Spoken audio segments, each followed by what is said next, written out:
ठिकाणी होत आहे। त्याचबरोबर हा पुरस्कार सोहळा एवढ्या मोठ्या संख्येनं आणि चांगल्या प्रकारे करण्यासाठी जे या ठिकाणी गेले महिनाभर काम करतात त्याच्यामध्ये आमचे बिरूळचे सरपंच असतील, लक्ष्मण जोबुकरकर असतील, आमचे मित्र सरदार पाटील साहेब असतील, अनिल पाटील साहेब असतील आणि व्यासपीठावर उपस्थित असलेले सर्व होते। त्या सर्वांनी गेले 1 महिना जत तालुक्यातील वेगवेगळ्या शाळांमधून वेगवेगळ्या विद्यालयातून आदर्श शिक्षकांची यादी तयार केली आणि त्याप्रमाणे आपल्याला फोन करून आज या ठिकाणी आपल्याला बोलवण्यात आलेलं आहे। खरं तर शिक्षक हा ह्या जीवनाचा आणि ह्या देशाचा मुख्य कणा आहे।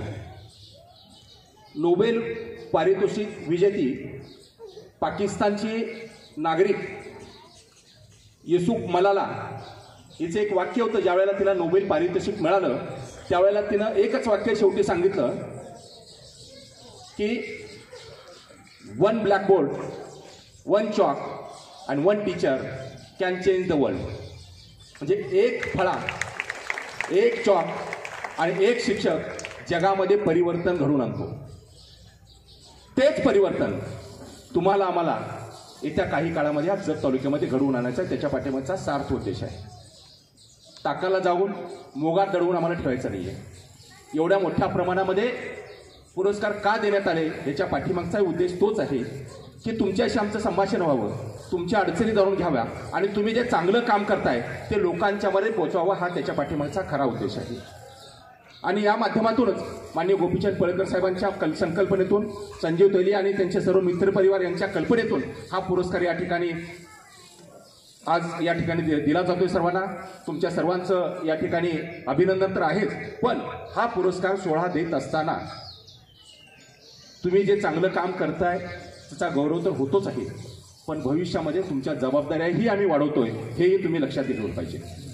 जत तालुका हा शैक्षणिकदृष्ट्या, औद्योगिकदृष्ट्या, शेतीच्या दृष्टीने सुद्धा मागास तालुका आहे आणि तुम्हाला पुरस्कार देत असताना या तालुक्यातील शैक्षणिक क्रांती घडवण्याचा उद्देश माननीय आमदार गोपीचंद पळेकर साहेब यांच्या मनात आहे आणि तो तुम्ही आम्ही सर्वांनी घडवून आणायचा आहे। शिक्षक आणि आईवडील याच्यामध्ये फार काही फरक नसतो। ज्या वेळेला आपला एखादा शिष्य, ज्या वेळेला आपल्या पोटाला जन्म घेतलेला एखादा मुलगा उच्च स्थानी जातो त्यावेळेला सर्वात जास्त आनंद कोणाला होत असेल तर पहिल्यांदा तो आनंद होतो आपल्या आईवडिलांना आणि दुसरा आनंद होतो आपल्या गुरूंना। आणि हा आनंद होत असताना त्या आईवडिलांच्या आणि त्या शिक्षकांच्या डोळ्यामध्ये अश्रू असतात आणि चेहऱ्यावरती आसू असतं आणि डोळ्यातले आसू आणि चेहऱ्यावरती आसू हे एकत्र ज्या वेळेला बघितले जातात तो अत्युच्च आनंद हा जन्मातला असतो त्यांच्यातला आणि ते फक्त दोघांच्या दिसतं, ती आई वडील आणि गुरुजी। याच्या व्यतिरिक्त हा अत्युच्च आनंद ह्या जगामध्ये एवढा मोठा दुसरा कोणाला होत नाही आणि म्हणूनच आज या ठिकाणी हा पुरस्कार देत असताना तुम्हाला सर्वांना आनंद होतोय। हा पुरस्कार तुम्ही घ्यावा आणि जत तालुक्याच्या शिक्षण क्षेत्रामध्ये आपण मोठी क्रांती करून घ्यावी। आमदार साहेब, खरं तर हा पुरस्कार देत असताना शिक्षकांच्या मनामध्ये एक प्रश्न 100% आता येत असेल। शिक्षक म्हणताय साहेब आम्हाला शिकवू द्या, आम्हाला शिकू द्या, शिक्षणाव्यतिरिक्त आमचं काम जे आहे ते थोडं तुम्ही कमी करा। कारण मी बघतोय की हेडमास्टरला दिवसभर सह्या करण्यामध्ये त्यांच्या मानेचा मान वरती येत नाही, स्पॉन्डिलस व्हायची वेळ असते। असे शिक्षकांना दिवसभर सह्या करायला लागतात। कुठलेही शासकीय काम असेल तर पहिल्यांदा मोकळा माणूस कोण दिसतो तो शिक्षक दिसतो। तुम्ही साहेब विधानसभेमध्ये, विधान परिषदेमध्ये वेगवेगळे प्रश्न मांडत असतात, ते प्रश्न आत्तापर्यंत जे मांडले ते प्रश्न सुटलेले आहेत, पण समोर बसलेल्या शिक्षक आणि शिक्षकांच्या मनामध्ये एकच प्रश्न आहे, आम्हाला मुलांना शिकवू द्या आणि ते शिकवण्यासाठी आम्हाला फ्रीडम द्या, आम्हाला स्वातंत्र्य द्या। या तालुक्याचा, या जिल्ह्याचा, या महाराष्ट्राचा आम्ही चेहरा मोहरा बदलल्याशिवाय सोडणार नाही। आणि म्हणून तुमच्यावरती आज आमदार पळेकर साहेब, डॉक्टर अनिल साहेब असतील आणि व्यासपीठावर सर्व बसलेले सर्व मान्यवर असतील आणि उपस्थित असलेले जत तालुक्याच्या कानाकोपऱ्यातून आलेल्या सर्व मान्यवरांची एकच इच्छा आहे, या तालुक्यामध्ये शैक्षणिक क्रांती झाली पाहिजे। साहेब, या तालुक्यामध्ये आजही प्राथमिक शिक्षकांच्या 288 जागा शिल्लक आहेत। 1 वर्ग आणि 1 खोली आणि 4 वर्ग, 1 शिक्षक आणि 4 वर्ग। एका शिक्षकांनी 4 वर्गाला शिकवायचं कसं, एका खोलीमध्ये मुलांना बसवायचं कसं आणि शिकवायचं कसं, हा माझ्या शिक्षकांच्या जत तालुक्यातील शिक्षकांच्या समोरचा खरा प्रश्न आहे। आणि हे प्रश्न मांडण्यासाठी या ठिकाणी उपस्थित राहिलो। हे प्रश्न तुमच्या मनात आहेत ते आमदार साहेबांच्या कानावरती गेले पाहिजेत, हे जत तालुक्यातले प्रश्न आहे। बाकीच्या तालुक्यामध्ये अशी परिस्थिती नाही असेल। आमच्या तालुक्यामध्ये ती प्रश्न आहे आणि तुम्ही भविष्य काळामध्ये हे सर्व प्रश्न तुम्ही तडीस न्याल, यामध्ये कुठल्या प्रकारची शंका नाही आहे. कारण जत तालुक्यातले बऱ्यापैकी प्रश्न आज आपल्या माध्यमातून सोडवण्यात आले आहेत. त्याच्यामध्ये जत तालुक्यातील रस्त्यांचा प्रश्न असेल, जत तालुक्यातील आरोग्य सेवा असेल, जत शहराच्या पाण्याचा विषय असेल. हा फार गृहीत प्रश्न होता साहेब, की जत तालुक्यामध्ये 4-4 दिवस, 10-10 दिवस, 11-11 दिवस पहिला पाणी मिळत नाही नळाला. आपल्या माध्यमातून 75 कोटीचा निधी हा जत तालुक्याच्या जत शहराच्या पाण्याच्यासाठी हा उपलब्ध करून दिलेला आहे. थोड्या दिवसामध्ये जत तालुक्यातील जत शहराच्या पाण्याचा प्रश्न सुद्धा मिटणार आहे. जत शहरातील रस्त्यांचे प्रश्न आता मिटणार आहे. जत तालुक्यातील औद्योगिकीकरणाचा मोठा प्रश्न साहेब आपल्या माध्यमातून सुटण्याचा पुढे काही दिवसामध्ये आम्हाला दिसतंय की तो सुटेल. उमदीसारख्या ठिकाणी 2000 एकर माननीय संजय तेली साहेब समोर उभारले, त्यांचं खरं तर जेवढं अभिनंदन करावं, त्यांचं जेवढं आभार मानावं तेवढं कमी आहे. त्यांच्या माध्यमातून उमदी भागामध्ये शेतकऱ्यांनी कुठल्याही प्रकारचा मागचा पुढचा न विचार करता 2000 एकर जमीन, 1 एकर 2 एकर नाही, आणि सलग 2000 एकर जमीन ही जत तालुक्याच्या MIDC दिलेली आहे. आणि तो प्रस्ताव मंत्रालयामध्ये प्रलंबित आहे. आचारसंहिता लागायच्या आत ही गोड बातमी तुमच्या कानावरती येईल आणि जत तालुक्यातील औद्योगिकीकरणाचा प्रश्न सुद्धा हा मिटेल. दुसरा प्रश्न राहिला शेतीचा प्रश्न. तुम्हाला माहिती आहे, म्हैसाळ विस्तारित योजना आता चालू आहे, त्याच्यासाठी 2500 कोटीचा निधी हा वरून दिलेला आहे. तो निधी मिळवण्यामध्ये आमदार गोपीचंद पडळकर साहेबांचा मोठा हात आहे. तुम्ही अशा या गोड कार्यक्रमासाठी तुम्ही या ठिकाणी आलात, तुमच्या सर्वांचं स्वागत करतो. तुम्ही हा पुरस्कार घेतल्यानंतर जत आमदारांच्या मनातलं शिक्षणाची क्रांती तुम्ही जत तालुक्यामध्ये घडवून द्याल, अशा प्रकारची मी आशा बाळगतो. परत एकदा तुम्हाला सर्वांचं स्वागत करतो. सर्वांना या ठिकाणी मी तुमच्या सगळ्यांचं अभिनंदन करतो. थांबतो. जय हिंद, जय महाराष्ट्र. धन्यवाद. ॲडव्होकेट प्रभाकर भाऊ जाधव, संस्थापक अध्यक्ष अजिंक्यतारा विद्या प्रतिष्ठान जत, यांनी जतची यथावस्था जी परिस्थिती आहे, त्याचबरोबर शैक्षणिक परिस्थिती आपणासमोर मांडली. धन्यवाद सर. यानंतर सत्कार सोहळा आपण प्रमुख मान्यवर उपस्थितांचा सन्मान करणार आहोत. प्रथमतः जत तालुक्याच्या वतीनं ज्यांनी जत तालुक्याच्या विकासामध्ये राजकीय जडणं अभिनंदन करूया. तेव्हा संजय अण्णा तेली, गोपीचंद पडळकर युथ फाउंडेशनचे अध्यक्ष आणि माननीय गोपीचंद पडळकर साहेब यांचा सन्मान या ठिकाणी करावा अशी विनंती आहे. माननीय गोपीचंद पडळकर साहेब महाराष्ट्राचे मुलूक मैदानी तोप आणि त्याचबरोबर विकास कामांचा धडाका त्यांनी लावलेला आहे. यानंतर आजच्या कार्यक्रमाचे मान्यवर माननीय डॉक्टर रवींद्र अरळी साहेब, संचालक अध्यक्ष सिमेंट कॉर्पोरेशन, यांचा सन्मान माननीय सरदार पाटील यांनी आपल्या शुभ हस्ते करावा अशी मी त्यांना विनंती करीत आहे. माननीय डॉक्टर रवींद्र अरळी एक जत नव्हेच तर महाराष्ट्रातील आदर्श आणि लोकप्रिय सुप्रसिद्ध स्त्रीरोगतज्ञ डॉक्टर रवींद्र अरळी यांचा सन्मान या ठिकाणी आजच्या सोहळ्यानिमित्त माननीय माजी जिल्हा परिषद सदस्य, त्याचबरोबर माजी संचालक DCC बँक सांगली सरदार पाटील यांच्या शुभ हस्ते संपन्न होत आहे. त्यांचंही सहर्ष स्वागत आहे. याचबरोबर पुढील सन्मान माननीय श्री विनायक शिंदे, चेअरमन शिक्षक बँक सांगली यांचा सन्मान युथ फाउंडेशनचे माननीय अनिल पाटील यांनी आपल्या शुभ हस्ते करावा अशी मी त्यांना विनंती करीत आहे. माननीय श्री विनायक शिंदे सर, विद्यमान चेअरमन शिक्षक बँक सांगली यांचाही सन्मान आजच्या सोहळ्यानिमित्त संपन्न होत आहे. माननीय अनिल पाटील युथ फाउंडेशनचे संचालक यांच्या शुभ हस्ते या ठिकाणी हा सोहळा संपन्न होत आहे. यानंतर पुढील सन्मान स्वीकारण्यासाठी मी आमंत्रित करतोय माननीय संभाजी जगताप, प्राथमिक शिक्षक बँक संचालक माननीय संभाजी जगताप यांचा सत्कार माननीय भाऊसाहेब दुधाळ यांनी आपल्या शुभ हस्ते करावा अशी मी त्यांना विनंती करतोय. माननीय संभाजी जगताप सर यांचाही सन्मान या ठिकाणी संपन्न होत आहे श्री भाऊसाहेब दुधाळ यांच्या शुभ हस्ते. सर्व प्रमुख मान्यवरांचा हा सन्मान सोहळा आपण संपन्न करत आहोत. त्याचबरोबर पुढील सन्मान संभाजी जगताप सर यांचा संपन्न होत आहे आणि लखन होनमोरे कृपया स्टेजवरती यावं. पुढील सन्मान माननीय राजेश कोळी, अध्यक्ष शिक्षक समिती यांचा सन्मान माननीय श्री किरण पाटील सर यांनी आपल्या शुभ हस्ते करावा अशी मी त्यांना विनंती करीत आहे. माननीय राजेश कोळी. माननीय राजेश कोळी, अध्यक्ष शिक्षक समिती यांचा सन्मान किरण पाटील सर यांनी आपल्या शुभ हस्ते करावा अशी मी त्यांना विनंती करीत आहे. पुढील सन्मान माननीय दिलीप पवार, अध्यक्ष शिक्षक संघ थोरातगड यांचा सन्मान लक्ष्मण जगगोंड यांनी आपल्या शुभ हस्ते करावा याचा आहे. पुढील सन्मानासाठी मी आमंत्रित करतोय अध्यक्ष शिक्षक संघ थोरातगड माननीय दिलीप पवार सर. या सत्कारानंतर पुढील सन्मान माननीय दिगंबर सावंत सर, शिक्षक भारती. माननीय दिगंबर सावंत सर यांचा सन्मान बाळू पांढरे यांनी आपल्या शुभ हस्ते करावयाचा आहे. माननीय बाळू पांढरे आणि पुढील सत्कारासाठी उपस्थित राहायचं. माननीय दिगंबर सावंत सर, शिक्षक भारतीचे हे नेते, यांचाही सन्मान आज या ठिकाणी संपन्न होतोय बाळू पांढरे यांच्या शुभ हस्ते. त्यानंतर पुढील सन्मान होतोय माननीय श्री भारत क्षीरसागर सर, अध्यक्ष शिक्षक संघ सिद्धगड. माननीय महादेव हिंगमेरे यांनी आपल्या शुभ हस्ते माननीय भारत क्षीरसागर सर यांचा सन्मान करावयाचा आहे. माननीय भारत क्षीरसागर एक उपक्रमशील शिक्षक, अध्यक्ष शिक्षक संघ सिद्धगड खैरा. भारत क्षीरसागर यांचा सन्मान या ठिकाणी होतोय. त्यानंतरचा सत्कार संतोष काटे सर, प्रदेश उपाध्यक्ष मागासवर्गीय शिक्षक संघटना, यांचा सत्कार या ठिकाणी माननीय राजेंद्र चौगुले यांनी आपल्या शुभ हस्ते करावयाचा आहे.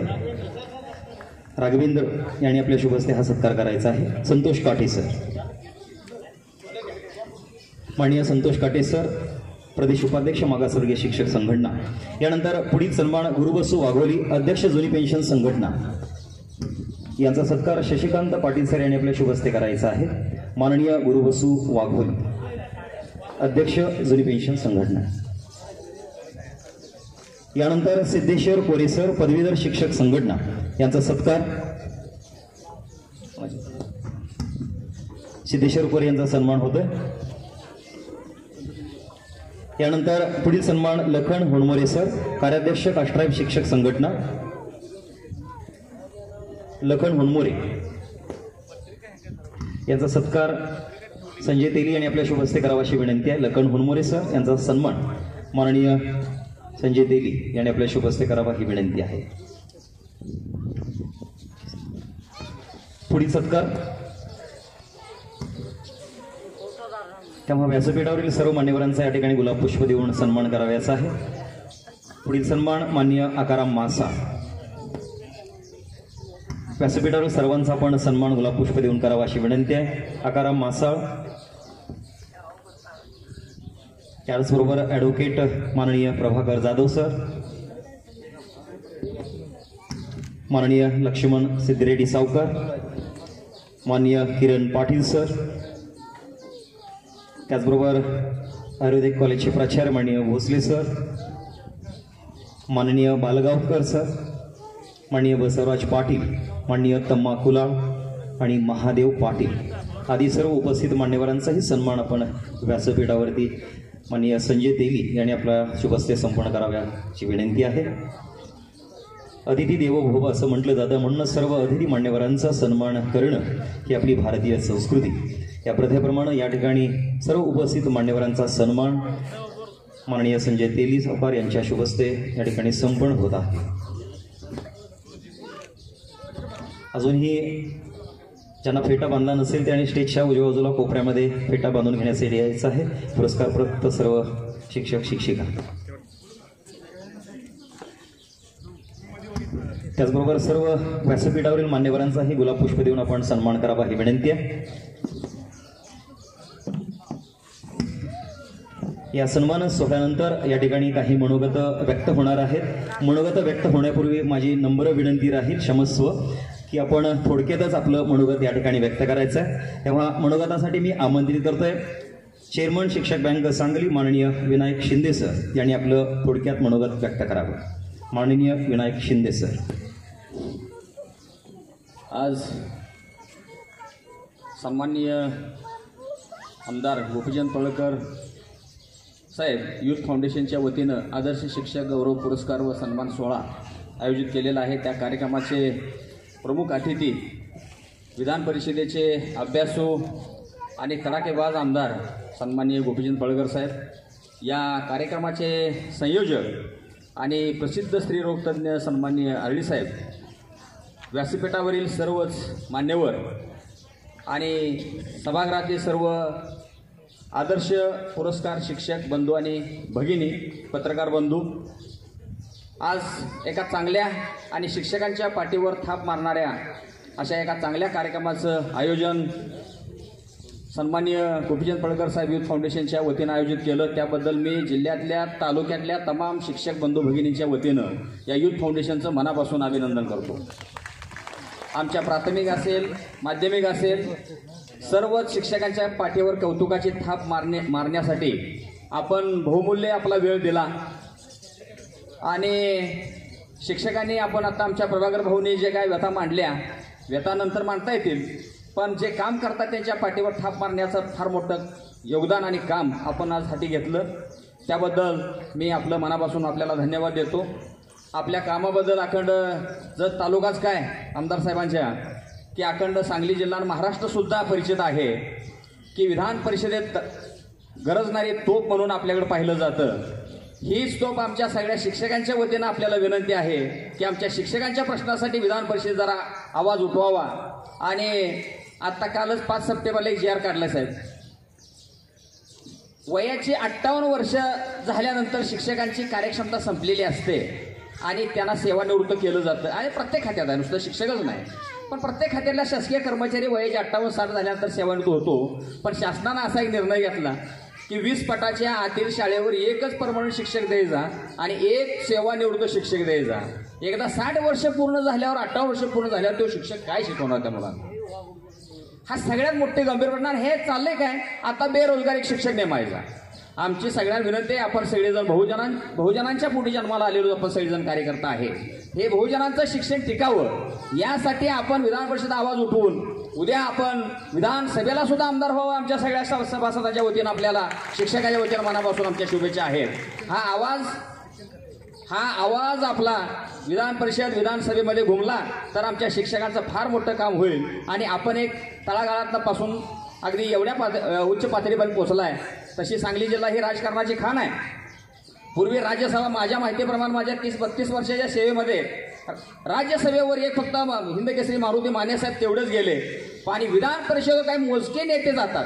त्यामध्ये कला असेल, आरोग्य असेल, काय म्हणते आपल्याला शिक्षण असेल, अशा अनेक विभागामध्ये किंवा अनेक खात्यामध्ये किंवा अनेक ह्याच्यामध्ये आपण ज्यांनी आपल्या कामाचा ठसा उमटवला अशाच नेत्यांना या विधान परिषदेमध्ये संधी मिळते. त्यापैकी आपण एक आहात. आमचीच आपल्याला सगळ्यांना विनंती आहे की आपण या खाजगीकरणाच्या विरोधात चाललेला हा जो शासनाचा, आपण शासनातले जे आणि जबाबदार आणि ज्यांच्याकडे बीजेपीची सगळ्यात मोठी धुरा सोपवलेली आहे असे एक जबाबदार आमदार आपण आहात. आमच्या शिक्षकांचे डोळे आपल्या सगळ्यांच्याकडे आहेत. या रूपानं आपण शिक्षकाला एक चांगली मदत कराल आणि शिक्षकांचे प्रश्न आपले ऐरणीवर आणून सोडवण्यासाठी प्रयत्न कराल अशी अपेक्षा व्यक्त करतो. 1-2च मुद्दे मांडतो, फार वेळ घेत नाही. संयोजकांनी सांगितलं जास्त वेळ बोलू नका. पण MSITचा यांचा मुद्दा आहे आणि घर भाड्याचा एक मुद्दा आहे. काल आमच्या मिरज तालुक्यामध्ये शिक्षणाधिकाऱ्यांनी विषय काढला आहे. एका माहितीच्या अधिकाऱ्याला, एका कार्यकर्त्यांना माहिती मागवल्या की तुम्ही जर मुख्यालयी राहत नसाल तर तुम्हाला घर भाडे देता येणार नाही. आज मुंबईला नोकरी करणारा मंत्रालयातला सचिव असू दे, उपसचिव असू दे, पुण्यात राहून जाऊन करतो. आरोग्य खात्यात एकच फक्त सेवा आहे की ती आरोग्य खात्यातली की ते 24 तास सेवा चालू असली पाहिजे. प्राथमिक शाळांची सेवा ही 24 तास चालू नाही, 11 ते 5 असेल, 10:30 ते 5:30 असेल, एवढ्या पुरतं मर्यादित राहून या शिक्षकांनी कुठेही राहिलं. आणि फार सगळ्या शिक्षक काय सांगलीला राहून जतला जाऊन करत नाहीत. राहतात कुठं? जतला राहतात, शेगावला जाऊन करतात, शेगावला राहतात, औंढीला जाऊन करतात.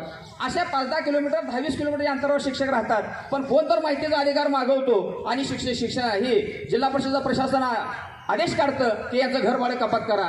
आमचं आपल्याला विनंती आहे की मान्य काल आमचे राज्याचे सगळे संघटनांचे समन्वय समितीचे सगळे नेते मान्य शिक्षण मंत्री महोदयांना भेटलेले आहेत. त्याच्यावर मार्ग निघेल असं त्यांनी सांगितलंय. पण आमच्या शिक्षकांच्या जत तालुक्याने सांगली जिल्ह्यातल्या तमाम शिक्षक बंधूंच्या वतीनं आपल्याला आमची विनंती आहे, हा एक मुद्दा आपण घेऊन आमच्या शिक्षकांना या कुठेही राहू दे, शाळेत वेळेत गेला एवढी जबाबदारी आमचे शिक्षक कर्तव्य पार पाडतात त्याबद्दल आपण घ्यावी अशी आपल्याला विनंती करतो. आणि काल 2-4 महिन्यापूर्वी शिक्षण मंत्री महोदयांनी शिक्षण विभागाने आदेश काढला आहे की मुलांना 1 ते 4च्या मुलांची झोप पूर्ण होऊ शकत नाही, म्हणून सकाळच्या शाळा 1 ते 4च्या शाळा हे सकाळी 9 नंतर भरवण्यात याव्यात. पण पुन्हा शिक्षण मंत्री महोदयाने तोच आदेश त्या शिक्षणाधिकाऱ्यांना निर्णय घेण्याचे अधिकार दिलेले आहेत.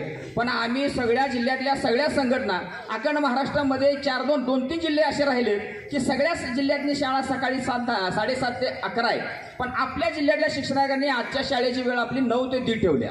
आज आता मला सांगा, आज जरी शाळा असते, आज रविवार आहे, आज जर शाळा असती तर अशा कडक उन्हामध्ये 1:30 वाजता त्या मुलांना घरी जाताना किती त्रास होत असेल. आणि हे मानसशास्त्र हे आज निर्माण झालेलं नाही, पूर्वीपासून मानसशास्त्र निर्माण झालेलं आहे. मानसशास्त्राने त्यांनी विचार केला असेल की 7:30 पर्यंत मुलांची झोप पूर्ण होते का नाही. आपण जरी शासनाने काहीतरी निर्णय घेतला असला तर मुलं ही सकाळी 6ला उठून ग्राउंडवर घरात आपल्या अंगणामध्ये खेळत असतात. हा एक निर्णय आपल्या तरी सांगली जिल्ह्यासाठीचा हा निर्णय आहे. आपण माननीय मुख्य कार्यकारी अधिकारी शिक्षणाधिकाऱ्यांना इथं आदेशित करून हा निर्णय आमचा घ्यावा अशी विनंती करतो. पुन्हा एकदा तमाम प्राथमिक आणि माध्यमिक शिक्षकांना आपण एक आदर्श शिक्षक पुरस्कार देऊन पाठीवर थाप मारली, त्याबद्दल पुन्हा सगळ्यांच्या वतीनं आपलं अभिनंदन करतो आणि थांबतो. मला छोट्याशा कार्यक्रमाला बोलून मला बोलण्याची संधी द्यायला धन्यवाद देतो आणि थांबतो. जय हिंद, जय महाराष्ट्र. धन्यवाद सर. आपण शिक्षकांचे प्रलंबित प्रश्न या ठिकाणी व्यक्त केले. धन्यवाद. यानंतर मी आमंत्रित करणार आहे माननीय सरदार पाटील, माजी संचालक DCC बँक यांनी ही थोडक्यात आपलं मनोगत व्यक्त करावे. माननीय सरदार पाटील.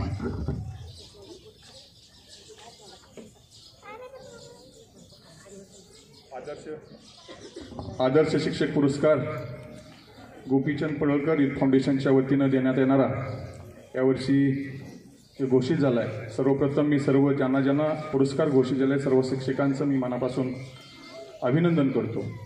आणि या पुरस्कार वितरणासाठी उपस्थित असलेले राज्याचे नेते, विधान परिषदेचे आमदार आदरणीय गोपीचंद पडळकर साहेब, त्याचबरोबर आमच्या तालुक्यातील ज्येष्ठ आरोग्यतज्ञ आदरणीय डॉक्टर आळी साहेब, स्टेजवरील सर्वच मान्यवर, विविध शिक्षक संघटनांचे पदाधिकारी आणि पुरस्कारप्राप्त सर्व शिक्षक आणि इतर सर्व इथं जमलेले शिक्षक बांधव आणि वडीलधारी बंधू भगिनी, मला वाटते की विनायक शिंदे सरांनी बऱ्याचशा मुद्द्यामध्ये हात घाला का डबल मुद्दे बोलायला नको.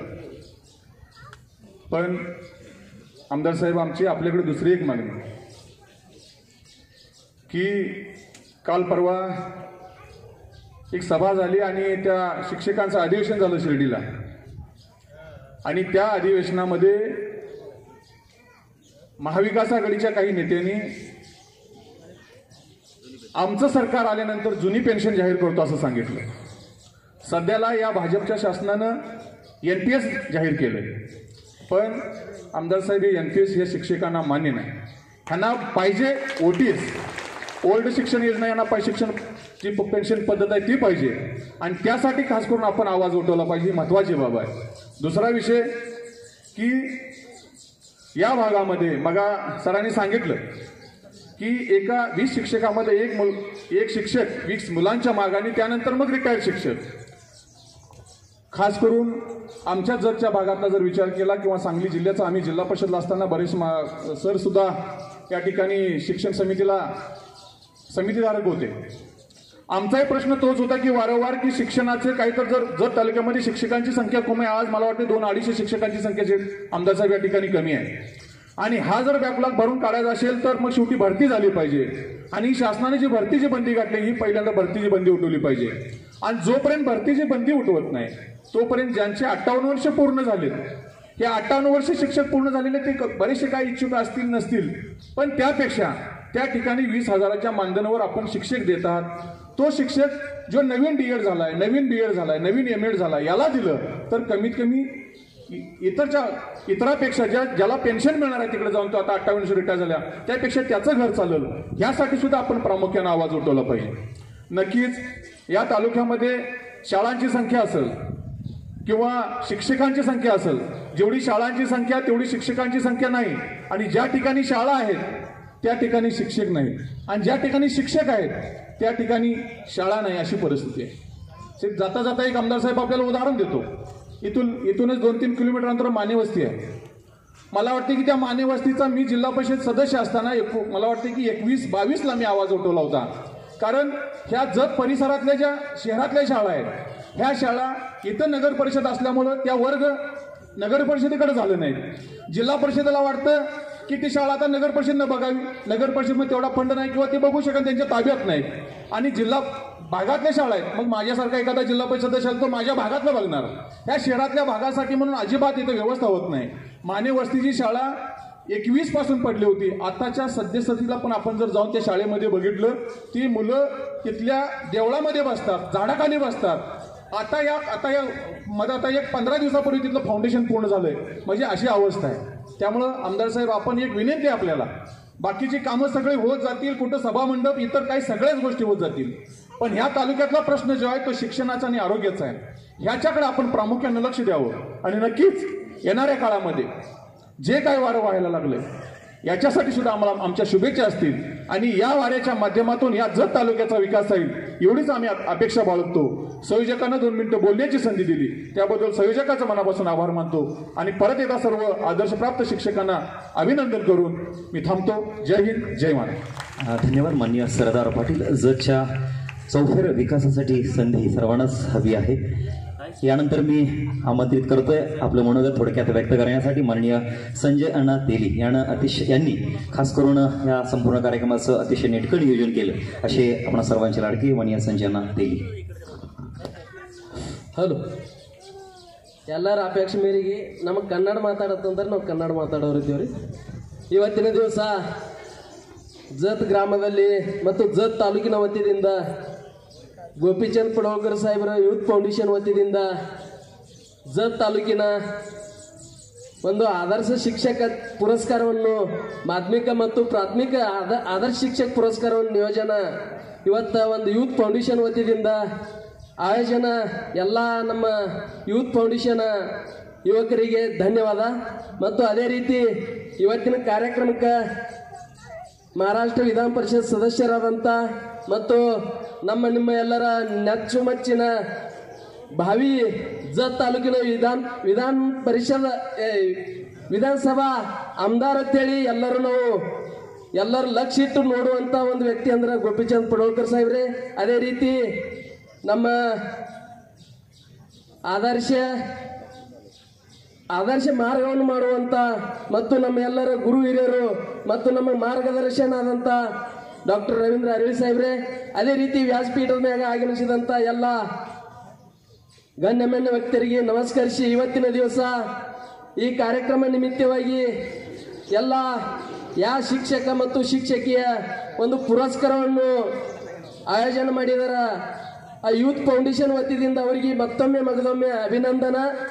ಈ ಕಾರ್ಯಕ್ರಮ ಯೂತ್ ಫೌಂಡೇಶನ್ ಕಾರ್ಯಕ್ರಮದಿಂದ ವತಿಯಿಂದ ಇವತ್ತು ಪುರಸ್ಕಾರ ಕಾರ್ಯಕ್ರಮ ಇದು ಜತ್ ತಾಲೂಕಿನಲ್ಲಿ ಪೈಲಾ ಆಯೋಜನ ಇವತ್ತು ಪಡೋಳ್ಕರ್ ಸಾಹೇಬ್ರ ಚಾಲು ಆಗ್ಯದ.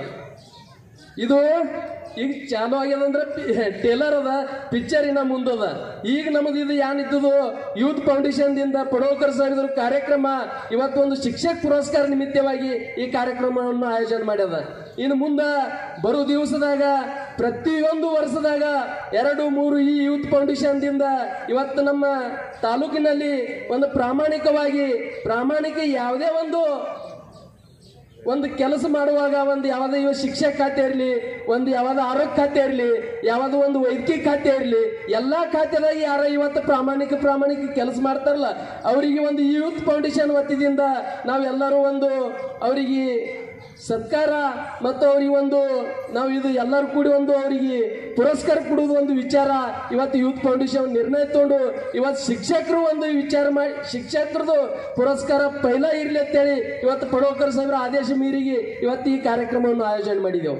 ಇದೇ ರೀತಿ ಬರೋ ದಿವಸದಾಗ ಒಂದು ಒಳ್ಳೆ ರೀತಿಯಿಂದ ಕಾರ್ಯಕ್ರಮ ಈ ಗೋಪಿಚಂದ್ ಪಡೋಳ್ಕರ್ ಸಾಹೇಬ್ರ ಯೂತ್ ಫೌಂಡೇಶನ್ ದಿಂದ ಅತಿ ಒಳ್ಳೆ ರೀತಿಯಿಂದ ಹಮ್ಮಿಕೊಳ್ಳುವುದದ. ಇದು ಇಷ್ಟೇ ಅಲ್ಲ, ಈ ಬರುವ ನಮಗೆ ಈ ಬರೇ ಪುರಸ್ಕಾರ ಅಲ್ಲ, ತಾಲೂಕಿಂದು ಚೇರ ಮೋರಸ ಕಟ್ಟ ಇವತ್ತು ಬದಲು ಮಾಡುವಂತ ಹಿಮ್ಮತ್ತ ತಾಕತ್ತ ಇವತ್ತು ಯಾರಿಗದಂದ್ರ ಪಡೋಳ್ಕರ್ ಸಾಹೇಬ್ರದ. ಇನ್ನಾಯ್ ಪ್ರಭಾಕರ್ ಬಾಬು ಹೇಳಿದ್ರು, ಉದಾಹರಣೆ 1 ಇಲ್ಲ 2 ಇಲ್ಲ. ಯಾಕಂತಂದ್ರೆ ಇನ್ನ ಅವ್ರಿಲ್ಲಿ ನಮ್ಮ ಕಡೆದ ಮತದಾನ ತಗೊಂಡು ಅವ್ರೇನಿಲ್ಲಿ ಆರಿಸಿ ಬಂದು ಒಂದು ವಿಧಾನಸಭಾದ ಕ್ಯಾಂಡಿಡೇಟ್ ಅಲ್ಲ, ಅವ್ರು ವಿಧಾನ ಪರಿಷತ್ ಕ್ಯಾಂಡಿಡೇಟ್ ಇದ್ರು. ಅವ್ರು ಇವತ್ತು ಈ ತಾಲೂಕದಾಗ ಇಟ್ಟು ಕೆಲಸ ಮಾಡ್ಯಾರಕ್ಕೆ ನಾವು ಎಷ್ಟು ಹೇಳಿದ್ರು ಅವ್ರದ್ದು ಕಮ್ಮಿ ಅದ ಕೌತುಕ. ಇವತ್ತು ತಾಲೂಕಿದಾಗ 140 ಕೋಟಿ ಅವ್ರ ನಿಧಿ ಇವತ್ತು ಉಪಲಬ್ಧ ಮಾಡಿ ಕೊಟ್ಟಾರ.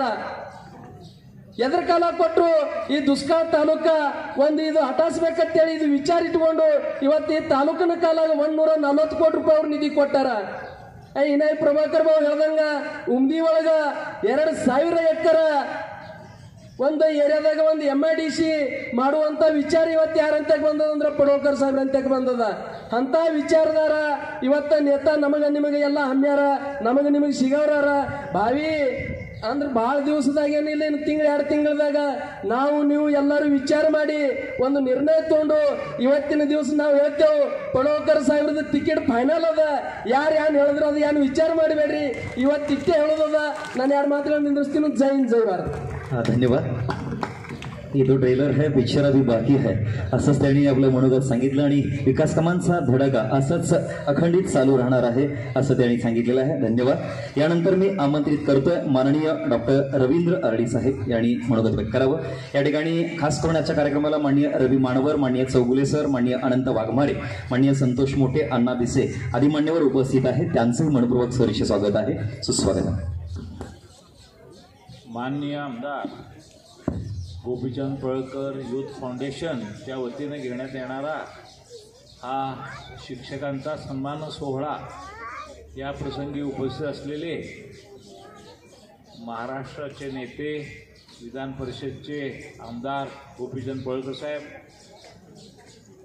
प्रभाकर भाऊ, विनायक शिंदे साहेब, व्यासपीठावर उपस्थित असलेले सर्व मान्यवर, त्याचबरोबर ज्यांनी हा कार्यक्रम ताकदीनं नियोजन केलं ते संजय अण्णा तेली, लक्ष्मण जगकोंड, अनिल पाटील आणि सर्व टीम, विशेषतः त्यांना मार्गदर्शन सरदार पाटील यांनी केलं. अशा पद्धतीचा हा भव्य हा सत्कार आणि सन्मानाचा सोहळा आपण इथं आयोजित करीत आहे. आता या यूथ फाउंडेशनतर्फे सामाजिक कार्य पण खूप मोठ्या पद्धतीनं केलं गेलं. लाडकी बहीण योजनेमध्ये 10 गाड्या आणि वेगवेगळ्या पद्धतीचे 20 कर्मचारी आपल्या तालुक्यात येऊन आपल्या तालुक्यामध्ये दर महिन्याला 1,500 रुपये लाडक्या बहिणीला मिळावं ही योजना पळकर साहेबांनी छान पद्धतीने इथं तालुक्यात राबवली आणि त्याचा परिणाम असा झाला 98% काम 98% लोकांना, महिलांना लाभ मिळाला. आपण सांगली जिल्ह्यामध्ये 1 नंबरवर आहे.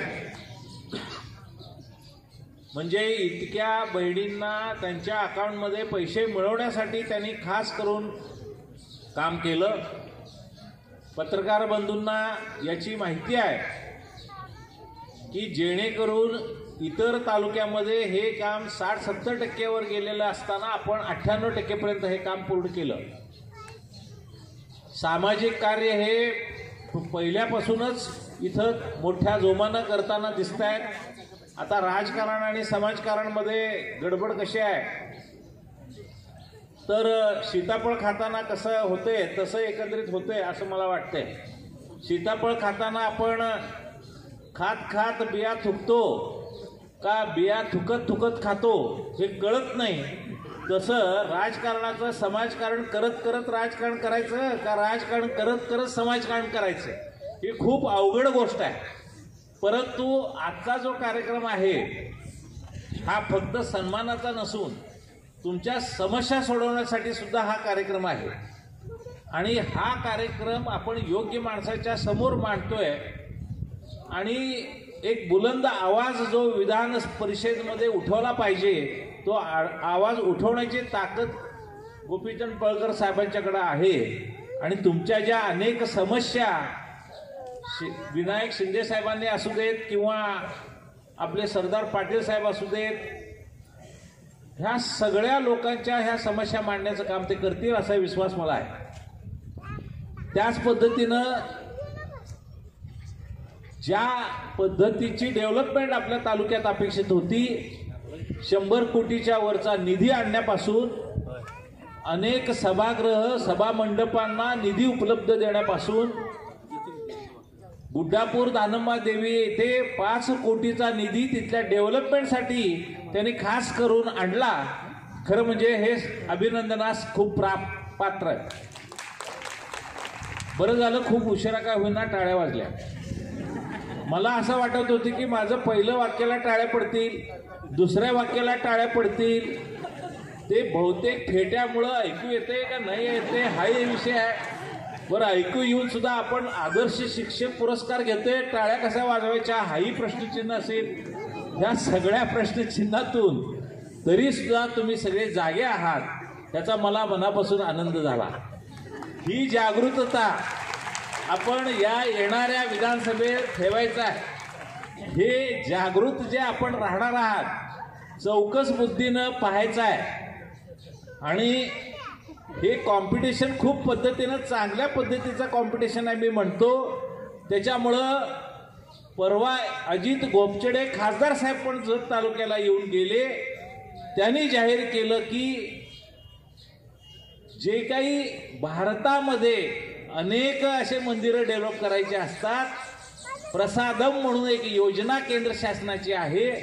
या प्रसादम योजनेच्या अंतर्गत गुड्डापूर येथे 100 कोटीचा निधी मी मंजूर करून आणू शकतो, असं वाक्य ते बोलून गेले. या सगळ्या रणधुमाळीमध्ये कुणाचं काय होईना होऊ दे, आपल्या जत तालुक्याची डेव्हलपमेंट मात्र व्हायला लागलेली आहे. यामध्ये आमचं मोठं समाधान आहे. इतक्या लोकांनी कोण कोण आले गेले, येतील जातील, प्रत्यक्षात काम करतानाचा आमदार, विधान परिषदचे, राज्यसभेचे खासदार वेळात वेळ काढून जत सारख्या ठिकाणी यायला लागलेले आहेत. हेही नसे थोडके. आत्तापर्यंत आपल्याकडं लक्ष न देणारे हे सगळी सत्ताधारी लोक होती. आता काय एवढं लक्ष द्यायला लागलेत हे मला काय कळायला बंद झाले. परंतु लक्ष दिल्यामुळं आपला सगळ्यांचा फायदा होतोय. तुमच्यासारख्या शिक्षकांचा सत्कार होतोय, सन्मान होतोय. आपल्याला कोण विचारत नाही ही भूमिका होती. आता आमदार, खासदार, आता काही दिवसांना मंत्री पण येतील आणि म्हैसाळ योजनेचं 2000 कोटीचा निधी आपल्या तालुक्याला या योजनेसाठी मिळून पाणी सुद्धा आपल्याकडे येईल. आणि जत शहराचा 75 कोटीचा निधी सुद्धा पळकर साहेबांनी आणलेला आहे. आता बहुतेक सगळ्या नेत्यांना वाटायला लागले एवढं पाणी दिलं, सगळं झालं, आता ही जत तालुक्याची माणसं ऐकणार नाहीत. आत्तापासून त्यांचं आपण गोडी गुलाबानं त्यांच्याबरोबर बोलत राहू, संपर्क वाढवू, असं त्यांना वाटायला लागले. म्हणून ते यायला लागलेले आहेत. त्यामुळं आता आपल्या कर्तृत्वात आपण कधी कमी पडणार नाही अशी भावना मी व्यक्त करतो. थांबतो. जय हिंद, जय महाराष्ट्र. धन्यवाद सर. यानंतर आपण सर्वांचे लाडके आमदार माननीय गोपीचंद पडळकर साहेब यांना विनंती, आपण त्या ठिकाणी आपलं मनोगत व्यक्त करा.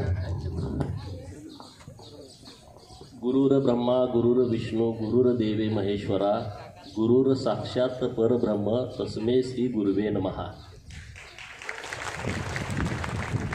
म्हणजे गुरु ब्रह्मा विष्णू महेशापेक्षा कमी नाहीत. आणि अशा सर्व गुरुजींचा, अशा सर्व सरांचा, आमचे सहकारी मित्र माननीय संजय तेली, माननीय माजी झडपी सदस्य सरदार पाटील, लक्ष्मण जगगोन, अनिल पाटील आणि त्यांचे सर्व मित्र यांनी आज सर्व शिक्षकांना बोलावून त्यांना आदर्श शिक्षक पुरस्कार देण्याचा भव्य दिव्य कार्यक्रम आयोजित केला आहे. आणि या कार्यक्रमामध्ये उपस्थित भारतीय जनता पार्टीचे ज्येष्ठ नेते, ज्येष्ठ म्हटलं का त्यांना राग येतो, परंतु ते ज्येष्ठ आहेतच, ते डॉक्टर रवींद्र आरडी साहेब, माजी समाज कल्याण सभापती माननीय आकारामदादा मासाळ, जिल्हा परिषदचे माजी सदस्य माननीय प्रभाकर जाधव साहेब, माननीय शिक्षक बँकेचे चेअरमन विनायक शिंदे साहेब, माननीय किरण पाटील, माननीय सिद्धरेड्डी सावकार, जे सेवानिवृत्त शिक्षक आहेत त्यांचं नेतृत्व करणारे माननीय केंपवाड गुरुजी, व्यासपीठावरती उपस्थित माननीय संभाजी जगताप, राजेश कोळी, दिलीप पवार, दिगंबर सावंत, भारत क्षीरसागर, संतोष काटे, गुरु बसू वाघोली, सिद्धेश्वर पोरे, लखन होनमोरे, माननीय जगप्पा निवर्गी सरपंच, भाऊसाहेब दुधाळ, भोसले सर, बालगाव सर, बसवराज पाटील, तंबाकुलाळ, महादेव पाटील, महादेव हिंगमिरे, रवी मानवर, हेमंत चौगुले, अनंत वाघमारे, अनेक मंडळी आहेत. चुकून नाव राहिलं असेल तर मी त्यांची माफी मागतो. 5 सप्टेंबर हा शिक्षक दिन आहे. डॉक्टर सर्वपल्ली राधाकृष्णन यांच्या जन्मदिनाच्या निमित्तानं अखंड देशभर हा शिक्षक दिन म्हणून साजरा केला जातो.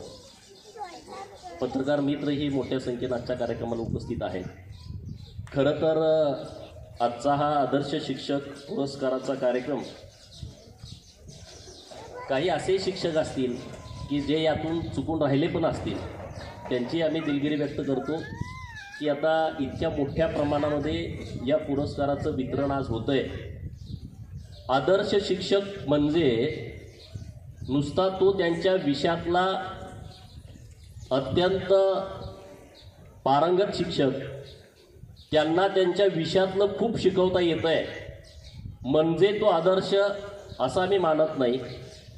तुम्हाला तुमच्या विषयामध्ये खूप चांगल्या पद्धतीनं शिकवता येतंच, परंतु तुम्ही जी समाज परिवर्तनासाठी, देशाला घडवण्यासाठी ज्या त्याग भावनेनं प्रयत्न करताय, समर्पित भावनेनं जो प्रयत्न करताय, तो प्रयत्न आमच्यासाठी खूप महत्त्वाचा वाटतो आणि त्या दृष्टिकोनातून तुम्ही आम्हाला आदर्श वाटता. म्हणून हा आदर्श पुरस्कार आज तुम्हा सगळ्यांना देण्यात आलेला आहे आणि तुम्हा सर्वांचं आपण जोरदार टाळ्या वाजवून सर्व आदर्श शिक्षकांचं आपण अभिनंदन केलं पाहिजे, त्यांना आभार व्यक्त केला पाहिजे. कारण शिक्षकच असा भाग्यवान आहे की या देशाचा पंतप्रधान सुद्धा कुठल्या तरी शिक्षकाचा विद्यार्थी आहे. या राज्याचा मुख्यमंत्री किंवा या देशातल्या प्रत्येक राज्याचा मुख्यमंत्री हा कोणत्या ना कोणत्या शिक्षकाचा विद्यार्थी आहे. व्यासपीठावरती आता डॉक्टर आर्ली साहेब आहेत, खूप नामांकित डॉक्टर आहेत, पण ते पण एका शिक्षकाचे विद्यार्थी आहेत. व्यासपीठावरचे सगळे मान्यवर आणि तुम्ही म्हणजे शिक्षक हे इतके ग्रेट आहेत की त्यांच्याशिवाय काही होऊ शकत नाही, देशातच नाही जगातच काही होऊ शकत नाही. आणि ते पुण्याचं काम तुमच्या हातामध्ये आलेलं आहे, शिकवण्याचं मोठं काम तुमच्या हातामध्ये आलेलं आहे. मला तर वाटतंय 1ली ते 4थीचा शिक्षक तर इतका भाग्यवान आहे. आता अंगणवाड्या झाल्या, पूर्वी चिखलाचा गोळा पालक आपल्या हातामध्ये देत होते. 1लीतला विद्यार्थी असेल किंवा आता अंगणवाडीतला मुलगा असेल किंवा तिकडं इंग्लिश मिडियममध्ये KG वगैरे आहेत तर तिथला विद्यार्थी असेल तर त्या चिखलाच्या गोळ्याला घडवण्याचं मोठं काम, हे कसरतीचं काम आपले शिक्षक ताकदीनं पूर्ण करतायत आणि आज देशामध्ये एक चांगली पिढी तुमच्या सगळ्यांच्यामुळे येते आहे. आज जत तालुक्यातील तुम्ही सगळे शिक्षक एका छताखाली या कार्यक्रमाच्या निमित्तानं आलेला आहात.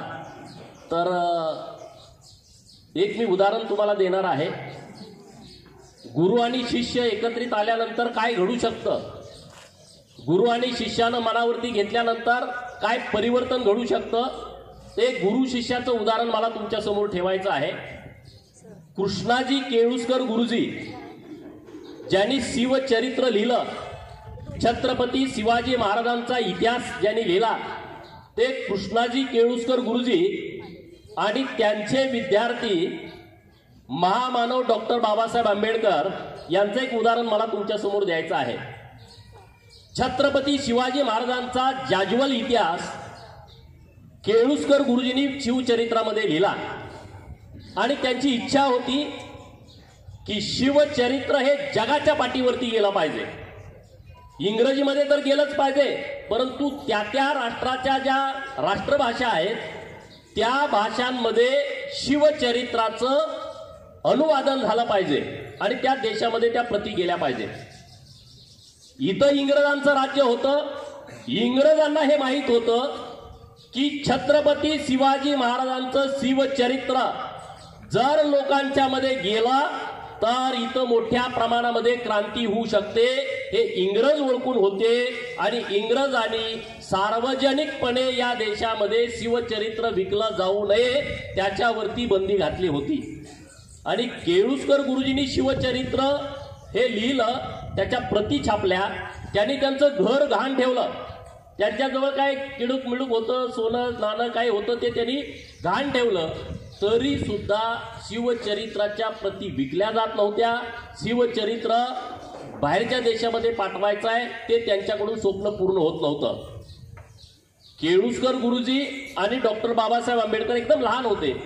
केळुसकर गुरुजींच्या डोक्यावरती काही शिवचरित्राच्या प्रती आणि बाबासाहेब जे लहान वयात होते त्यांच्या डोक्यावरती काही शिवचरित्राच्या प्रती, हे असं घेऊन घरोघरी फिरायचे विक्री करण्यासाठी. आणि त्यांचे जी विक्री व्हायची त्यातून त्यांचं घर पण सोडवता येत नव्हतं, त्यांचं सोनं नाणं पण सोडवता येत नव्हतं, कर्ज पण फेडता येत नव्हतं. आणि त्यांचं जे स्वप्न होतं की बाहेरच्या देशामध्ये शिवचरित्राच्या प्रती द्यायच्या, तेही पूर्ण होत नव्हतं. आणि मग त्यांनी ठरवलं की महाराष्ट्रामध्ये जेवढे संस्थानिक आहेत, मी आता त्यांची नावं घेत नाही, नव्यानं वाद तयार होईल, म्हणून जे काही संस्थानिक आहेत त्यांच्याकडं कृष्णाजी केळुसकर गुरुजी आणि बालवयातील डॉक्टर बाबासाहेब आंबेडकर हे जायचे आणि त्यांना पटवून द्यायचे की आम्हाला शिवचरित्राच्या प्रती छापायच्या आहेत आणि त्या बाहेरच्या राष्ट्रामध्ये पाठवायच्या आहेत. परंतु त्यांना काही रिस्पॉन्स मिळाला नाही. आणि मग ते असं करत करत बडोदा केला आणि बडोदा करून परत ते इंदोर संस्थानकडे होळकरांच्याकडे गेले. आणि होळकर राजांना त्यांनी सांगितलं की असं असं आम्हाला शिवचरित्राच्या प्रती या इतर भाषेमध्ये अनुवादित करून त्या आम्हाला बाहेरच्या देशामध्ये पाठवायच्या आहेत. मग ते होळकरांनी ते सगळं बघितलं आणि त्यांनी त्यांना जेवढे पैसे लागतील तेवढे पैसे आणि त्यांचा माणूस त्यांच्याबरोबर दिला आणि ते म्हणले की याला सोबत घेऊन जावा आणि हे सगळ्या शिवचरित्राच्या प्रती तुम्ही छापा आणि बाहेरच्या देशामध्ये पाठवा. आणि मग तेव्हा शिवचरित्राच्या प्रती छापून जगातल्या पहिल्या टप्प्यामध्ये 27 देशामध्ये त्या पाठवल्या आणि महाराष्ट्रामध्ये आणि देशामध्ये सुद्धा मोठ्या प्रमाणामध्ये शिवचरित्राच्या प्रती उपलब्ध करून दिल्या. सांगायचं तात्पर्य हे आहे की छत्रपती शिवाजी महाराजांना ग्लोबलायझेशन करण्यासाठी होळकरांनी मोठी मदत केली, परंतु ती संकल्पना एका गुरु आणि शिष्यानं मांडली. केळुसकर गुरुजी आणि डॉक्टर बाबासाहेब आंबेडकर जे त्यांच्या डोक्यावरती शिवचरित्राचं ओझं घेऊन फिरत होते, ते ओझं तर त्यांनी उतरवलं, परंतु शिवचरित्र जगभर पोचवल्यामुळं आणि देशामध्ये शिवचरित्राच्या प्रती जास्त विकल्यामुळं मला वाटतंय की भारतातल्या लोकांच्या मनामध्ये इंग्रजांच्या विरोधामध्ये क्रांती करावी, इंग्रजांच्या विरोधामध्ये बंड करावं, ही ताकद फक्त आणि फक्त शिवचरित्रामध्ये होती. ते गुरु शिष्याच्या जोडीनं केलं असं माझं ठाम मत आहे. म्हणजे गुरु आणि शिष्यानं ठरवलं तर काही होऊ शकतं, ही एक उदाहरण मी तुमच्यासमोर ठेवतोय. मला गुरुजींच्या विषयी आत्मीयता आहे कारण मी गुरुजींचा पोरगा आहे. मी गुरुजींचं दुखणं बघितलं आहे कारण माझे वडील जेव्हा सर्व्हिसला होते 91 साली ते ब्रेन ट्यूमरनं आजारी पडले आणि त्यामुळे त्यांनी स्वेच्छानिवृत्ती घेतली आणि त्याला जी पेन्शन मिळत होती त्या पेन्शनवरती माझं शिक्षण झालं आहे. आमच्या घरी एक 10-12 शेळ्या होत्या, त्याचं उत्पादन आणि पेन्शन याच्यावरती आमचं शिक्षण किंवा सगळं घर चाललेलं आहे. त्यामुळं जुन्या पेन्शनला किती महत्त्व आहे, माझ्यापेक्षा दुसरा कोणी त्याचं महत्त्व त्याला कळेल असं मला अजिबात वाटत नाही. कारण तीच पेन्शन जर आम्हाला नसती, आमच्या आईला मिळत नसती, तर आमचं कुटुंब चालू शकलं नसतं, मी सांगलीत जाऊन शिकू शकलो नसतो. कारण जुनी पेन्शन इतकी महत्त्वाची आहे. त्यामुळं प्रभाकर जाधव साहेबांनी, माननीय चेअरमन साहेबांनी जो मुद्दा मांडला तो मुद्दा ताकदीनं कसा पुढं जाईल यासाठी तुमचा विद्यार्थी म्हणा आणि एका गुरुजींचा मुलगा म्हणून माझी ती जबाबदारी आहे आणि मी तो ताकदीनं विषय पुढे घेऊन जाईल. आता तर तुम्हाला पगार चांगले मिळतात, 7वं वेतन मिळालं अमुक तमुक, पण जेव्हा आम्ही लहान होतो तेव्हा गुरुजींना पगार इतके नव्हते. 91ला मला वाटते 3000 रुपये पगार होता. आता इकडं गुरुजी आहेत 2000, म्हणजे 2000 काय येत होतं बघा ना परिस्थिती. हे काय सगळ्या नोकरदारांची ही परिस्थिती होती, नुसत्या शिक्षकाचीच अशी नाही आहे. 1 ते 10 तारखेच्या दरम्यान पगार झाला तर शिक्षकाचा किस्सा गरम असायचा. गरम 100ची नोट ह्या खिशात, 100ची नोट त्या खिशात, 500ची नोट तेव्हा नव्हतीच मला वाटतंय. गरम, एकदम गरम. 1 ते 10 तारीख गरम, 10 ते 20 तारीख नरम. म्हणजे पैसे ह्याचे दिले, त्याचे दिले, किराणावाल्याचे दिले, दूधवाल्याचे दिले आणि मला दुर्दैवानं ते म्हणावं वाटतंय 1 ते 10 तारीख गरम, 10 ते 20 तारीख नरम आणि 20 ते 30 तारीख बेशरम. बेशरम यासाठी म्हणतोय, मला एक उसनं 100 रुपये द्या, मी पगार आल्यावरती देतो. मला एक 200 रुपये द्या, मी पगार आल्यानंतर देतो. ही परिस्थिती होती सगळ्या नोकरवर्गांची. आता परिस्थिती बदलले. हे जे 7वा वेतन आलं, अन्य काही बागायचा भत्ता, अमुक भत्ता, तमुक भत्ता, तरी सुद्धा ज्या काही आपल्या अडचणी आहेत त्या सोडवण्यासाठी एक विधान परिषदेचा सदस्य म्हणून मी प्रामाणिकपणे प्रयत्न करेल. मी तुमचे विषय सभागृहामध्ये लावून धरेन. शिक्षकाशिवाय काहीच बदल होऊ शकत नाही. जत तालुक्यात काय होऊ शकतं? इतका मोठा दुष्काळ, पिढ्यानपिढ्याचं दारिद्र्य, इथल्या विद्यार्थ्यांच्या मनामध्ये शिक्षकांनी एक क्रांतीची ज्योत पेटवली. आज मला अभिमान वाटतो की जत तालुक्यातला विद्यार्थी ज्या क्षमतेनं, ज्या ताकदीनं, कारण मी MG हॉस्टेलला राहिलेला विद्यार्थी आहे, जत तालुक्यातले सगळ्यात जास्त विद्यार्थी हे MG हॉस्टेलला सांगलीमध्ये राहतात आणि आज मला जेव्हा भेटतात तेव्हा ते वेगवेगळ्या क्षेत्रामध्ये त्यांनी नाव कमावलंय, त्यांनी पोस्ट मिळवली आहे, अशा वेगळ्या स्टेजला गेलेले आहेत. याचं सगळं श्रेय हे जत तालुक्यातल्या शिक्षकांना जातं की वेगवेगळ्या क्षेत्रामध्ये आता जत तालुक्यातली मुलं सक्सेस झालेली आहेत. मी जेव्हा मंत्रालयामध्ये जातो, पहिल्या मजल्यावरती कोणतर पोलीस भेटतो, तो म्हणतो मी जतचा आहे. दुसऱ्या मजल्यावरती कोणतरी भेटलं की मी बांधकाम खात्यामध्ये या पोस्टला आहे. तिसऱ्या मजल्यावरती गेलो, मी अधीक्षक आहे. तिथे अभिमान वाटतो की माझ्या जत तालुक्यातला, आटपाडी तालुक्यातला, सांगोला तालुक्यातला, कवटेमंकाळ तालुक्यातला, दुष्काळी तालुक्यातला पोरगा मंत्रालयाच्या प्रत्येक मजल्यावरती भेटतो. विधानसभेचं, विधान परिषदेचं जेव्हा अधिवेशन असतं तेव्हा सगळे बॉडीगार्ड, सगळे पोलीस अधिकारी ते सांगतात मी या गावचा आहे, मी त्या गावचा आहे. अरे म्हणलं आता तुम्ही सगळं मंत्रालय आणि विधान भवन ताब्यात घेतलंय, याच्यापेक्षा दुसरा आनंद काय असू शकत नाही. दुसरा याच्यापेक्षा आनंद नाही. आणि त्याचं सगळं श्रेय फिरून फिरून फिरून फिरून कुठे येतंय? शिक्षकापर्यंत येत आहे. फिरून फिरून ते श्रेय सगळं शिक्षकांच्यापर्यंत येत आहे.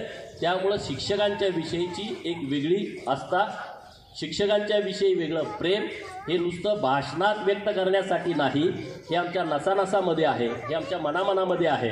आणि म्हणून उपस्थित असणाऱ्या सगळ्या शिक्षकांना, ज्यांना आदर्श शिक्षक पुरस्कार मिळाला, त्यांचं मी विशेष अभिनंदन करतो. तुमची जबाबदारी वाढते आहे, कारण आपल्याला या तालुक्यामध्ये नुसतं राजकीय परिवर्तन नाही करायचं. जत तालुक्यामध्ये आपल्याला नुसती राजकीय भूमिका नाही घ्यायची, तर आपल्याला जत तालुक्यामध्ये शिक्षणामध्ये मोठं परिवर्तन घडवायचं आहे. जत तालुक्यामध्ये लोकांच्या मध्ये मोठं आर्थिक परिवर्तन घडवायचं आहे आणि जत तालुक्यामध्ये सामाजिक परिवर्तन घडवायचं आहे. आणि ते परिवर्तन घडवण्यासाठी मला शिक्षकांची साथ हवी आहे, तुमचा आशीर्वाद हवा आहे, तुमचा पाठिंबा हवा आहे. शिक्षकांच्या पाठिंब्याशिवाय काही होऊ शकणार नाही. देणार की नाही? आवाज येत नाही. तुम्ही कुठल्या गटात, तर ह्याच्याशी मला देणं घेणं नाही, पण आपल्याला इथली व्यवस्था परिवर्तित करायची आहे. मला परवा काही पत्रकार मित्र बोलले की तुमच्या विरोधात हे टीका करतात, तुमच्या विरोधात टीका. मला त्यांच्याशी दुश्मनी नाही आहे. मी त्यांना सांगितलं की या जत तालुक्यातल्या कुठल्याही नेत्याच्या बरोबर माझी दुश्मनी नाही आहे. माझी दुश्मनी कुणाबरोबर आहे की ज्या भगिनीच्या हातामध्ये ऊसाचा कोयता आहे त्या कोयत्याशी आमची दुश्मनी आहे. आमची राजकीय नेत्याशी कुठल्या दुश्मनी नाही आहे. इथल्या बेरोजगारीची आमची दुश्मनी आहे आणि इथल्या दुष्काळाची आमची दुश्मनी आहे. आणि मी तुम्हाला विश्वासानं सांगतो, संजयराव तेलींचं नाव घेतलं प्रभाकर जाधव साहेबांनी, की उमदी गावातल्या शेतकऱ्यांनी एका दिवसामध्ये उमदी गावाला लागून 2000 एकर क्षेत्र हे MIDC करण्यासाठी दिलं. त्यांनी NOC दिली आणि तो प्रस्ताव आम्ही घेऊन गेलो मंत्रालयापर्यंत. आणि मला आनंद या गोष्टीचा आहे की हाय पॉवर कमिटीच्या समोर हा प्रस्ताव आलाय. येत्या 8 दिवसामध्ये हाय पॉवर कमिटीची बैठक लागू शकते आणि ती बैठक झाल्याच्या संध्याकाळी जत तालुक्यासाठी उमदीला 2000 एकरामध्ये पंचतारांकित MIDC मंजूर होऊ शकते. अशा स्टेजला हा प्रस्ताव गेलेला आहे. अशा स्टेजला हा प्रस्ताव गेला आहे. आणि त्यामुळं आपल्याला मोठा बदल, मोठं परिवर्तन करायचं आहे. मला काही सरदार पाटलांनी त्यांच्या भाषणामध्ये सांगितलं की आपल्याला इथं शिक्षणाच्या बाबतीमध्ये शिक्षकांचे काही प्रश्न आहेत आणि शाळांचे काही प्रश्न आहेत. तर शाळांचे जे प्रश्न आहेत, मी आज सकाळीच जत तालुक्यातील शाळा दुरुस्ती आणि नव्यानं शाळा मंजुरी यासाठी मला जो काही फंड सुचवला होता तो सगळा फंड मी आज जत तालुक्यासाठी दिलाय आणि ती यादी मी सकाळी फायनल करून माननीय पालकमंत्री महोदयांच्याकडे पाठवलेली आहे की जिल्हा नियोजनमधून ते जो निधी आहे तो जत तालुक्यासाठी यावा. मागच्या 8 दिवसांमध्ये मी जतची जिल्हा परिषद शाळा क्रमांक 2ला गेलो होतो. काही सर इथं असतील. आणि इतकी मोठी शाळा आहे, इतका पट आहे आणि तिथं साधं शौचालय नाही. मी त्या दिवशी तिथूनच मी माननीय CO मॅडमना फोन केला, इतकी चांगली शाळा, मॉडर्न स्कूलमधली शाळा आणि तिथं शौचालय नाही, असं कसं चालेल. आणि म्हणून तिथं एक चांगलं शौचालयाचं युनिट आपण देतो आहे. खरं तर आपण डॉक्टर जितेंद्र ढुडी यांना खरं तर धन्यवाद दिलं पाहिजे. एक चांगला अधिकारी मिळाल्यानंतर काय होऊ शकतं, एक पॉझिटिव्ह अधिकारी ज्याला परिवर्तन करायची अशी भावना मनात असेल तर डॉक्टर ढुडींचं खरं तर कौतुक केलं पाहिजे. मी तर त्या अधिकाऱ्याचं विधान परिषदेमध्ये अनेक वेळा कौतुक केलं. विधान परिषदेमध्ये अनेक वेळा त्यांनी जो मॉडेल स्कूलचा विषय आपल्या जिल्ह्यामध्ये आणला तो मांडला. आज सांगली जिल्ह्यामध्ये जो मॉडेल स्कूलचा प्रोग्राम आपल्या जिल्हा परिषद आणि जिल्हा नियोजन राबवला तो प्रोग्राम अखंड महाराष्ट्रातल्या सगळ्या जिल्हा परिषदेनं स्वीकारला. ही आपल्यासाठी आनंदाची गोष्ट आहे का नाही सांगा. तुम्ही त्या बऱ्याच मॉडेल स्कूलमध्ये तुम्ही काम केलं असेल, तुम्ही लोकवर्गणी गोळा केली असेल, काही आमदारांच्याकडे गेला असेल फंड द्या, खासदारांच्याकडे गेला फंड द्या, ग्रामपंचायतीकडे गेला तुमच्याकडे 15वा वित्त आयोग आलाय ते पैसे तुम्ही शाळेसाठी द्या. कुणाचा वाढदिवस आहे त्यांच्या मतात परिवर्तन केलं. इकडं तिकडं पार्ट्या न करता ते तुम्ही जिल्हा परिषदला द्या.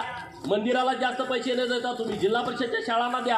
हे तुमचं यश आहे की आपल्या सांगली जिल्ह्यामध्ये जे मॉडेल स्कूल झालं, गेल्या वर्षी 10,000 विद्यार्थी जे वेगवेगळ्या खाजगी शाळांमध्ये जात होते त्या विद्यार्थ्यांनी जिल्हा परिषदच्या मराठी शाळांमध्ये ऍडमिशन घेतलं. हे तुमचं सगळ्यांचं यश आहे. हे तुमचं यश आहे, ही तुमची ताकद आहे, ही तुमची क्षमता आहे. आणि म्हणून शिक्षकांच्या पाठीशी जे पाठबळ हवं आहे तुम्हाला ते पाठबळ उभा करण्याची जबाबदारी ही लोकप्रतिनिधी म्हणून आमची आहे. आम्ही सर्व शिक्षकांच्या पाठीशी ठामपणे उभं राहणार. जिथं कुठं तुम्हाला आवश्यकता आहे, जिथं कुठं तुम्हाला आमची गरज आहे तिथं निसंकोचपणे तुम्ही आमच्याबरोबर या. राजकारण हा वेगळा भाग आहे, राजकारण हा विषय वेगळा आहे आणि शिक्षणाचा विषय पूर्णपणे वेगळा आहे. तुम्ही मनात पण आणू नका की अरे आम्ही या बाजूचा आहे त्या बाजूचा आहे, हे डोक्यातनं काढून टाका. शिक्षक हा गावातला हा प्रमुख घटक आहे. तो शिक्षक जरी असला तर त्याचा राजकारणावरती प्रचंड प्रभाव आहे हा जाणणारा मीही कार्यकर्ता आहे. आणि त्यामुळे असं काय वेगळं वाटून घ्यायची आवश्यकता नाही. अरे आम्ही शिक्षक आहे आणि आम्ही राजकारणात नाही.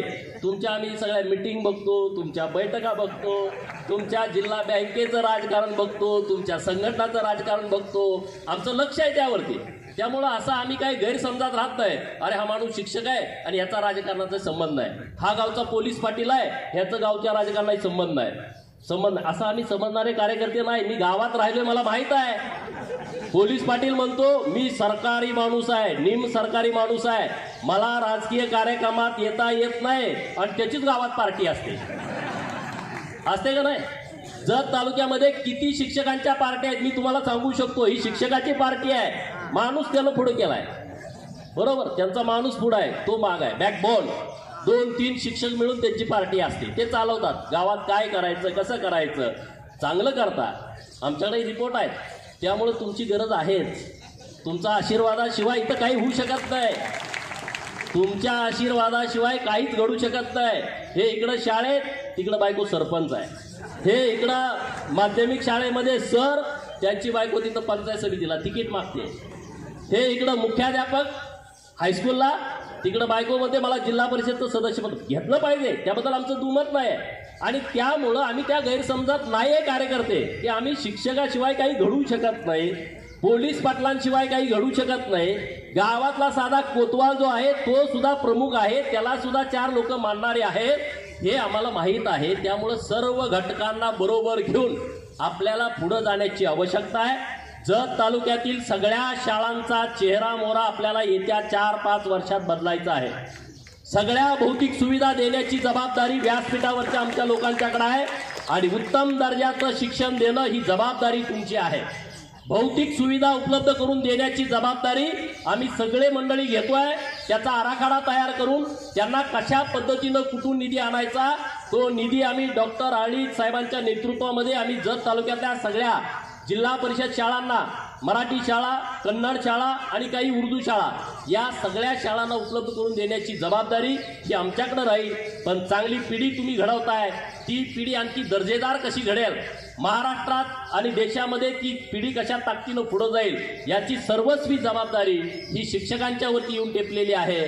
तर तुम्ही तुमचं वैयक्तिक काम असेल, तुमच्या संघटनेचं काम असेल, पूर्ण शिक्षकांचं काम असेल, काही लोक बाहेरून आपल्या तालुक्यामध्ये आहेत, विदर्भातले असतील, मराठवाड्यातले असतील, खानदेशातले काही शिक्षक असतील जे नोकरीच्या निमित्तानं इथं आलेले आहेत, त्यांना काही अडचणी असतील, कुठला अधिकारी तुम्हाला हॅरेसमेंट करत असेल कारण नसताना, होऊ शकतं तसंही काही असेल तर तुम्ही बिनधास्त सांगा, काही काळजी करू नका. जो कुणी चुकीच्या पद्धतीनं अधिकारी तुमच्यावरती अन्याय करत असेल, तुम्हाला त्रास देत असेल तर तुम्ही मला हक्कानं सांगा. त्या अधिकाऱ्याला नीट करायची जबाबदारी ही माझी आहे. त्याबद्दल तुम्ही अजिबात चिंता करू नका, अजिबात चिंता करू नका. परंतु मला जिल्हा परिषदच्या सीओना धन्यवाद द्यायचा आहे. त्यांनी ज्या काही बदल्या केल्या खूप चांगल्या पद्धतीनं त्यांनी यंत्रणा राबवली. काही लोकांच्या किरकोळ गैरसोयीच्या बदल्या झाल्या असतील तर त्याही त्यांनी बदल करण्याचा प्रयत्न केला, काही बदल करून दिलाय, काही राहिले असतील तर तो आपण करून घेऊ. 30,000 शिक्षकांची भरती प्रक्रिया सुरू आहे. सरांनी जो चेअरमन साहेबांनी विषय मांडला की शिक्षक कमी आहेत आमच्याकडं, तर 30,000 पहिल्यांदा असं घडत आहे. पोलिसांची भरती मोठ्या प्रमाणात राज्य सरकारनं काढली, ती बऱ्यापैकी पूर्ण होत आली आहे. शिक्षकांची पोर्टलच्या माध्यमातून, पवित्र पोर्टलच्या माध्यमातून शिक्षक भरती सुरू आहे. जवळपास 22,000 शिक्षकांच्या भरतीची प्रक्रिया पूर्ण झाली आहे आणि राहिलेली शिक्षक भरती सुद्धा होती आहे. काही रोस्टर घोटाळा, बिंदू नामावलीमध्ये घोटाळा झाल्यामुळं एक मोठा विषय राज्य लेवलला सुरू आहे आणि मला वाटतंय सोमवारी त्याची बैठक लागतेय. मी सातत्यानं त्या विषयावरती पाठपुरावा करतोय की कुणावरती कसला अन्याय होऊ नये आणि ज्याच्या त्याच्या पद्धतीनं ज्याला त्याला न्याय मिळाला पाहिजे अशा पद्धतीचा प्रयत्न जो रोस्टर तपासले गेलेले आहेत, ते लोकांचं काही म्हणणं की तो चुकीच्या पद्धतीनं तपासला गेलाय, तर त्याच्यासाठी सुद्धा आपण दुरुस्तीच्यासाठी प्रयत्न करतोय. तर सगळं व्यवस्थितपणे होईल, त्याबद्दल तुम्ही अजिबात चिंता करू नका, अजिबात काळजी करू नका. विद्यार्थ्यांच्या बाबतीमध्ये सुद्धा सरकारनं खूप चांगले निर्णय केलेले आहेत. आपल्या शिक्षण सेवकांच्या मानधनामध्ये किती मोठा निर्णय केला, किती महत्वाचा विषय होता. अरे एखादा शिक्षक जर तो शाळेमध्ये शिकवतोय, त्याला मानधन जर तुम्ही 5 आणि 6,000 रुपये देणार असाल, 10,000 रुपये कसं होईल? तो शरीरानं शाळेत असेल पण त्याच्या घरी जर काही अडचण असेल तर त्याचं लक्ष तिकडंच राहील ना, शाळेमध्ये कसं राहील? आणि म्हणून सरकारनं शिक्षण सेवकाच्या बाबतीमध्ये सुद्धा खूप चांगला निर्णय घेतला.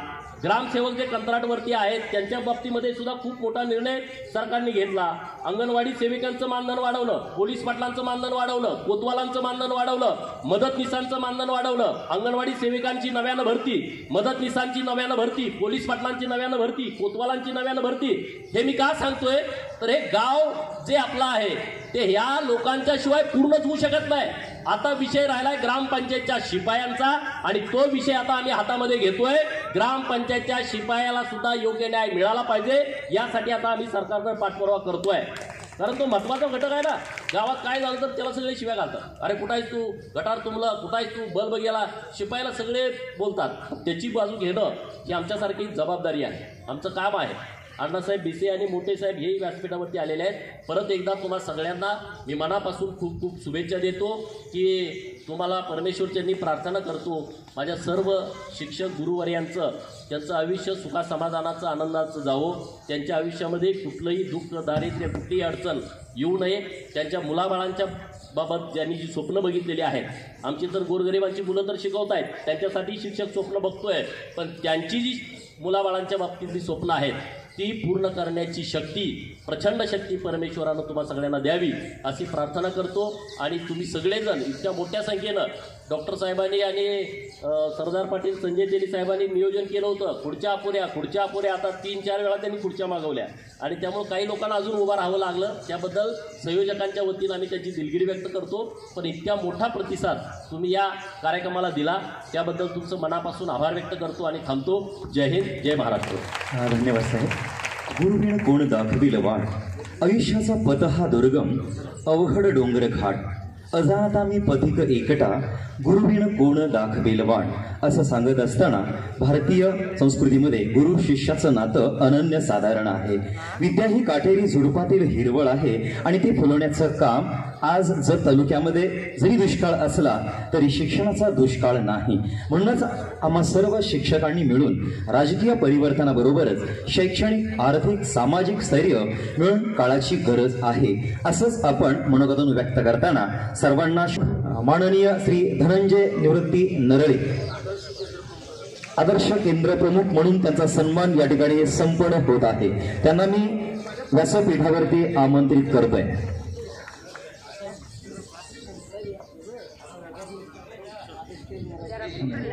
पुढील सन्मान स्वीकारण्यासाठी मी आमंत्रित करत आहे आदर्श केंद्र प्रमुख माननीय धरेप्पा मारुती कट्टीमणी सर. पुढील सन्मान माननीय धरेप्पा मारुती कट्टीमणी आदर्श केंद्र प्रमुख म्हणून सन्मान केला जात आहे. प्रमुख सर्व मान्यवरांच्या शुभ हस्ते आपण सन्मान स्वीकारावा. पुढील सन्मान स्वीकारासाठी मी आमंत्रित करतोय सनमडी केंद्राचे आदर्श केंद्र प्रमुख मान्य सुखदेव मारुती शिंदे यांचाही सन्मान या ठिकाणी संपन्न होतोय. त्यांनीही आपला सन्मान घेण्यासाठी उपस्थित राहावं अशी विनंती आहे. त्याचबरोबर पुढील सन्मानासाठी तयार राहायचं आहे अचकनळी केंद्राच्या जयवंत लाशा वळवी आदर्श मकण जगता तयार राहायचं आहे. आदर्श केंद्र प्रमुख रतन मळन जगताप आदर्श केंद्र प्रमुख. यानंतर आदर्श तंत्रस्नेही म्हणून पहिले 5 सन्मान झाल्यानंतर पुढील आपण सन्मान सुरू करतोय. माननीय धनंजय निवृत्ती नरळे, धरेप्पा मारुती कट्टीमणी, सुखदेव मारुती शिंदे, जयवंत लाशा वळवी, रतन मकण जगताप आदर्श केंद्र प्रमुख म्हणून यांना सन्मानित करण्यात येत आहे. या 5 सन्मानानंतर पुढील सन्मान याचं वाचन होईल. सर्व पुरस्कार विजेते आदर्श शिक्षक, त्याचबरोबर आदर्श केंद्र प्रमुख, आदर्श संत स्नेही, आदर्श क्रीडा प्रशिक्षक. पुढील कृपया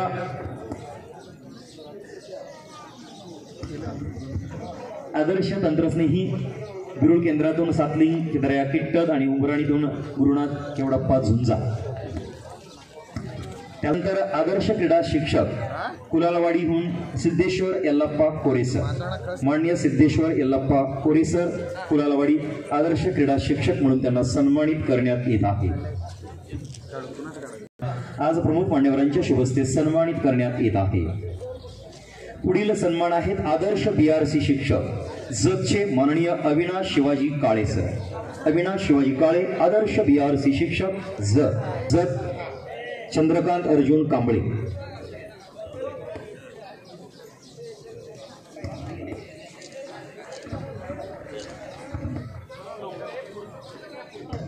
यानंतर